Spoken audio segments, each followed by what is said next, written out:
అర్ధనారీశ్వరులతో పోలుస్తూ ఉంటారు. అవును. అంటే ఇప్పుడు మీకు చాలా మంది గుర్తించరు. ఐ మీన్ ఆ పవర్ ఉంటది. మీకు ఈవెన్ మీకున్న బ్లెస్సింగ్ గురించి, మీ బ్లెస్సింగ్ గురించి ఎంత పవర్‌ఫుల్ అనేది బయట మాట్లాడుకుంటారు. మీరొచ్చి ఖచ్చితంగా ఎవరన్నా కొత్త గృహప్రవేశం చేసుకున్నా, ఖచ్చితంగా వచ్చి ఆ బ్లెస్సింగ్స్ తీసుకోవాలి అని చెప్పి వెయిట్ చేసేవాళ్ళుంటారు. అవును. సో ఇంతుంది. బట్ ఈ కోణం ఉంటది. ఒకవైపేమో ట్రోల్స్, మీమ్స్ ఐ మీన్ మిమ్మల్ని రోస్ట్ దేవుళ్ళకే చేసేవాళ్ళు. తప్పలేదు ఆ!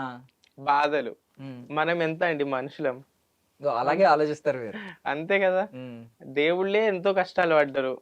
మనం మనుషులం. హ్మ్. మనం పడే కష్టం 1% కూడా కాదు. కరెక్ట్. కరెక్ట్. బట్ దీని తర్వాత చట్టాల్లో మార్పులొస్తాయని మీరేమన్నా అనుకుంటున్నారా? నిజంగా కోర్టులు కూడా జస్టిస్ కూడా ఆలోచిస్తది. మీ గురించి కొత్త రైట్స్ తీసుకొస్తదని మీరనుకుంటున్నారా?